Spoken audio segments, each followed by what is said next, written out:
Hi, everyone. It's Matt from The Pen Habit. I'm glad to be back for another video today. And today we're going to be talking about one of the classics of fountain pendom. This is a pen that pretty much everyone either knows about or has.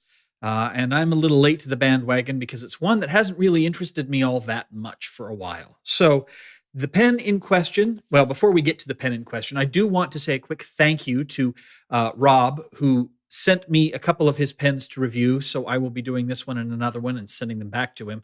And so thank you, Rob. I do appreciate that. Saves me some money. So let's dive in and talk about the pen. Pen for today is the Lamy 2000. This is the box it comes in. Pull off the little cardboard sleeve here. It comes in this cardboard package. The cardboard package is nothing special, but it is a cardboard package. So the top pops open like this over the plastic Lamy logo and unfolds to display the pen. Now, I've obviously been in here already. The pen comes wrapped in this little plastic sleeve, and it comes with the Lamy brochure and the warranty policy. And because this pen was sold by the Goulet Pen Company, a little card saying it has been inspected and approved by Drew. All right, so this is the pen in question. Get this out of the way. Now, the Lamy 2000 has been around for decades. I believe it first came out in the 60s, and it has that kind of Bauhaus mid-century modern design thing going on. The design of this pen is so iconic, in fact, that it has a permanent location in the Museum of Modern Art in New York City. It's really quite a clean-lined, attractive pen that turns out is also very functional and at the same time still quite unique. So it's very different than the standard cigar-shaped pens you see all over the place. This is really quite a unique design. And it turns out one that I like a whole lot, which I was kind of surprised about. I wasn't expecting to like it as much as I do. So let's talk our way through it here. It's got a shiny finial, a little polished finial there. The body of the pen is made out of a material called macrolon, and I don't know enough about the manufacture of macrolon to be terribly helpful, but I should mention that that's the name of the material. It's Makrolon, I believe. Macrolon, yes. It reminds me actually a lot of the resin that the Visconti uses for their Homo sapiens series, that kind of that lava rock resin rather. This is not a lava rock resin. It feels kind of like a really solid plastic. Like I said, I don't know what macrolon is, but it has that same sort of texture. It's got the very fine brushed texture to it that feels almost absorptive, like it's going to just suck in the moisture from your hand. It's very comfortable to hold. Nice feel to the material. I like that a lot. The clip is spring-loaded and it pivots, so you can either push it from the top to put it in your pocket or lift it up from down here. Nice clip there with a really clean, solid line. And I should say, I love the mid-century modern design a lot. And so the fact that this design has a lot of those lines to it really speaks to me. I really do like that clean line. Barrel tapers down to a point, has a battery end, like what I call the battery end on the point. Really nice pen. I like the look of it a lot. The top pops off, and we've got a nice metal section, for lack of a better word. It's hard to call this a section because it's not really, there's no delineation between the metal and the macrolon material. I actually, when I hold the pen, I hold it up here rather than down here. But I like the fact that it is absolutely seamless and really straight lines there, or curved lines, because you can hold it really wherever you'd like to hold it based on how small or large your hands are and how big a grip you like. The nib is a semi-hooded nib. It's 14 karat gold with a platinum coating on it, a plating on it rather. And it has these 4 little ink windows that can kind of help you see what's going on with the ink inside this pen. Now, this pen is a piston filler pen. It's, I think, one of the only Lamy piston fillers. And if you notice here on the video, I don't know how well it shows up, but you pretty much can't find the delineation line between the cap and the barrel for twisting the piston.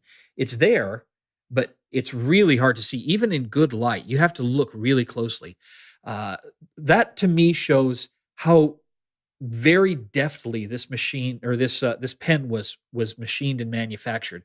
The tolerances for something like that are have to be astronomical, and the brushed feel of the material helps that a lot because you've got the unbroken solid line that goes all the way down to the end of the pen. I like that a lot as well. Hide that piston. Nib is semi-hooded, as I mentioned. There's the filler hole right there. Nib. Um, the semi-hooded nib, it fits very well with the design of the pen. I do love a pretty nib, and this nib is just completely undecorated, so nothing major there. But just be aware that that it is a semi-hooded nib, and if you don't like those, that could be problematic for you.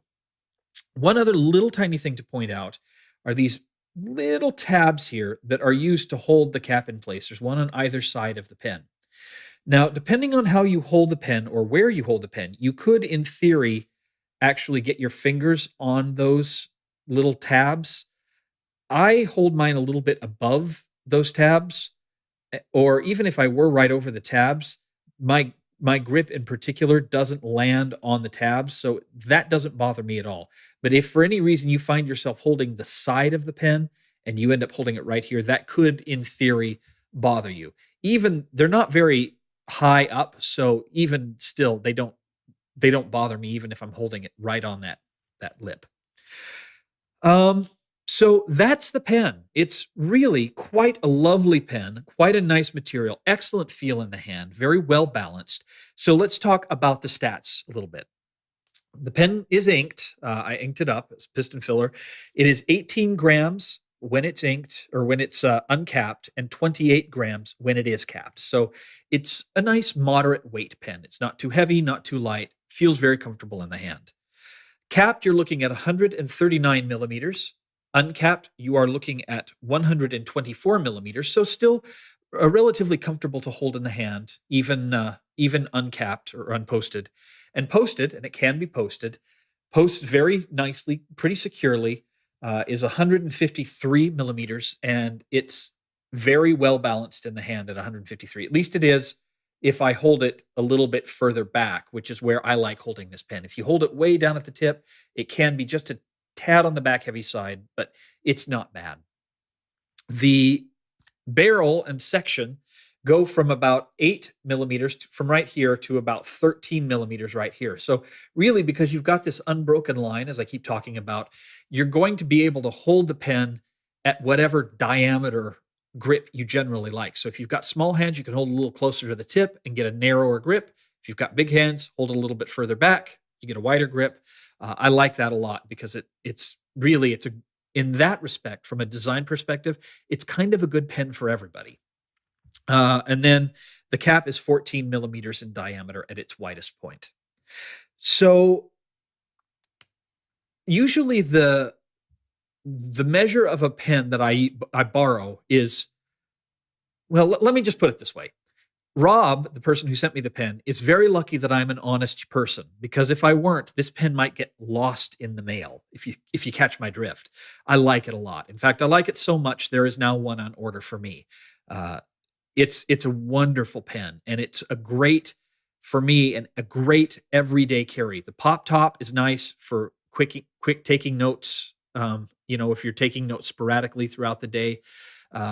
But what does this for? Oh, well, the ink capacity from it being a piston filler is wonderful. But what does it for me is the nib. This nib is uber smooth. One of the smoothest I've ever used right out of the box, and it writes wonderfully. But there are a couple of caveats there that we have to deal with. So let me go ahead and do a writing sample. I'll show you what it's all about, and we'll go from there. So take the cap off, set it aside, and we are looking at the Lamy 2000 with a 14 karat nib in medium. The ink for today is Iroshizuku Konpeki, which is a wonderful blue ink, and the paper is a Rhodia dot pad. So let's do our quote.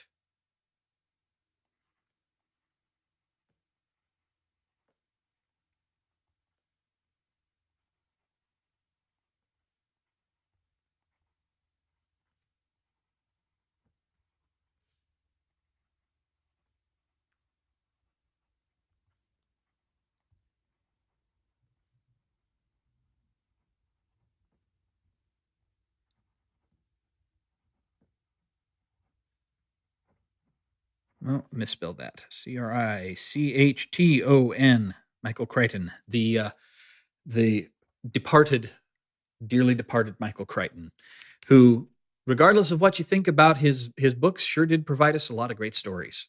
All right, so the pen is very, very smooth. It's, in terms of wetness, moderate wetness, not terribly wet, not terribly dry. I would say it's on the very slightly on the wet side of moderate. That may be because this is a wider nib. It's a medium, and it's a European medium, so it is going to run a little wider. But it's a nice balance between wetness and not enough wetness. The one thing that a lot of people I've heard complain about with this pen is that it has what's known as a very small sweet spot, which is the position the pen has to be in order to get it to write properly. Now, I've run into this problem with some of my pens, mainly because you can see here, I tend to rotate my pen, especially if I have the paper directly in front of me instead of over to the side. If it's over to the side and tilted, it's easier for me to keep the pen at the correct angle because that's the way my arm is. But if for any reason I end up rotating the pen, because of this semi-hooded nib, it's really hard to see from the writer's perspective whether or not the pen is at the correct angle. So if you rotate the pen, you'll notice it's just not going to write. But as soon as you rotate it back to being at the correct writing position, it'll write pretty well. And so you see it's, if you start here and just rotate it through, it is a fairly narrow range laterally that it will allow you to write.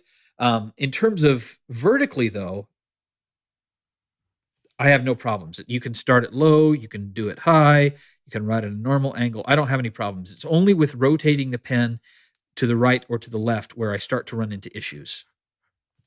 But man, is this a smooth pen. It's just really quite a lovely writing experience. It does give just a bit more feedback on the cross strokes than it does on the up and down strokes. But once you get writing in cursive, man, this pen is just slick as could be, which, as we've talked about in previous videos, I really like.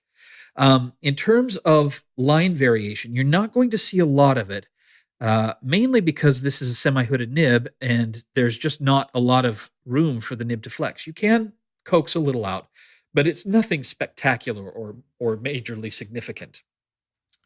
Nice shading, though. You can see the nice shading there when you do coax a little bit out of the nib. And then when you want to talk about upside down writing, it's actually pretty scratchy, but the ink flows well. So overall, man, I like this pen a lot. So much so, as I mentioned, that I bought it. It's smooth. It writes really well. It's got a good ink capacity. I love the feel of the material, that Macrolon material. It's just quite a lovely writing experience. And I was surprised because, from my earlier videos, I'm not a big fan of Lamy's lower end offerings, such as the Vista, the Safari, the All-Star. They're fine. They write fairly well. I just don't like the design at all. I think it's childish and ugly, but that's me, not everybody else. But this pen is kind of, to me, the anti-Safari. It's adult, it's contemporary, it's got beautiful lines, great materials, writes like a dream. This is a wonderful pen, and at $155 US, really a bargain, I think, for a piston filler with a full 14 karat gold nib that writes as well as this one does. No choking, no problems with the ink flow keeping up. So thanks, Rob, very much for letting me take a look at this pen, and I'm sure that I will enjoy the one that arrives for me in a couple of days just as much as I enjoyed this one. So thank you for watching. Don't forget to head over to penhabit.com and check out the rest of the photos about this pen and some of my other typed up things. One of the things that I've noticed recently is I'll keep writing with the pen. There's usually a break of a week or two between when I record the video and when I post it, and I'll keep using the pen and have other thoughts or try different things with it after the videos. So if you want to get additional insight onto my thought of the pen, head over to the links down below in the comments. Head over to the Pen Habit blog page because I'll put additional information such as if I use if I swap out nibs or do tweaks to it and how it writes after those tweaks, that sort of thing. So again, thank you for watching, and we will see you here next time on The Pen Habit. Bye.